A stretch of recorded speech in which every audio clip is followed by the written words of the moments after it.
casharkeena galabta insha allah casharkeena wuxuu ku saabsanaan doonaa simple English sentences jilmado fudud oo ku saabsan ganacsiga insha allah marka dhageysi habboon su'aalo u badan insha allah marka aan ka wada faa'iideysano hadii rabbi yiraahdo what is your main financial source or income? How do you plan your business operation? Does your business need more customers? How do you manage your economic competition?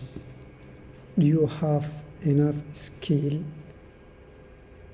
skilled staff in your business? How do you monitor your business?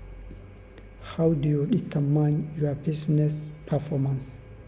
Is your business loss become recurrent for the last 5 years? How do you demonstrate your personal skill? How much money have you invested your money? How much money have you invested your business? Why is your expenditure is very high than your income?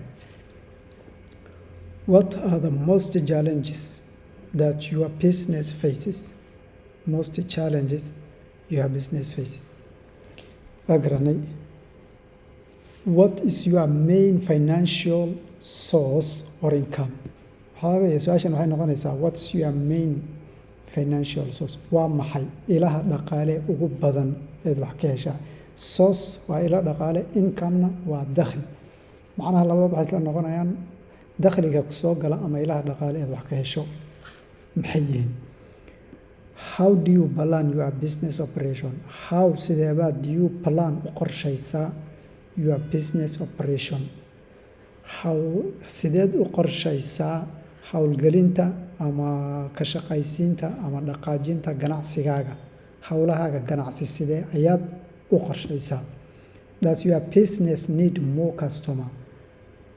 Does your business need more customer? Does your business ganacsigaagu adiga ganacsigaagu need ma u baahan yahay more customer? Maxaan ku idhaahdaa macaamiil badan ganacsigaagu ma u baahan yahay mise wax kugu filan aad haysataa? How do you manage your economic competition? How do you manage sidee ayaad u maamushaa ama u maareysaa your economic competition tartanka ganacsigaaga? ileen company kasta oo wax sameeyo tartan buu ku jiraa. Tartanka ganacsigaaga sidee ayaad u maareysaa? Do you have enough skilled staff in your business? Do you have ma haysataa ama ma leedahay enough skilled staff? Shaqaale carbisan oo kugu filan ganacsigaagu ma leeyahay? Do you have enough skilled staff in your business? How do you monitor? How do you monitor your business? Sideed u monitor waxa weeye dabagal ama supervision leh ama maxaa ku dhaha dabagal monitor. Macnaha qofka shaqadan suu u hayo qaabku uga shaqeynaya company leen qof walba xafiis buu joogaaye qofka iskali laakiin waa inuu dabagal u sameeyo. How do you monitor your business? Sidee ayaad u dabagashaa ama aad u raacdaa shaqaalaha ka shaqeeya ganacsigaaga? How do you determine your business performance? Sidee ayaad u go'aamisaa determine? Sidee ayaad u go'aamisaa ama aad maxaan ku idhaahdayay uga go'aan qaadataa horumarka uu sameynaya ganacsigaaga? Sababtoo waxaa laga yaabaa inaad shay bilowdo horumar aad samayso aad ku sii dhiirato ama aad khasaaro samayso kadibna aad ka laabato.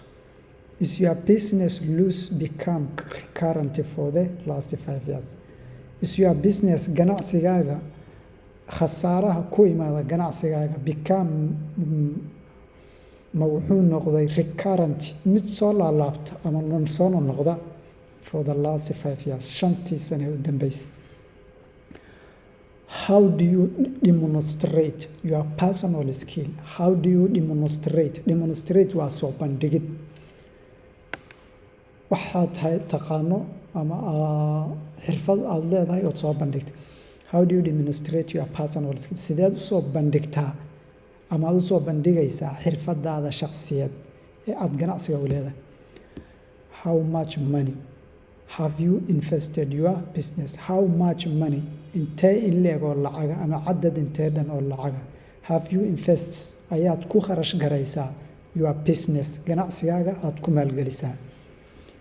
Why is your expenditure is very high than your income? Hal su'aashan why your expenditure maxaa kharashka aad bixisaa aad ku bixisaa ganacsigaaga is very high oo aad uga sareeya than your income. dakhligaaga soo xarooda iyo kharashka aad bixiso halka la isbarbar dhigo maxuu u badan yahay kharashka aad bixisaa waana mid ka mid ah khasaarayaasha inta badan ganacsatada ay wajahaan. What are the most challenges that your business facing? maxay tahay caqabada ugu weyn ee uu ganacsigaagu wajahayo? intaas ayaan ku daynaynaa. Asalaamu calaykum waraxmatullaahi wabarakaatu.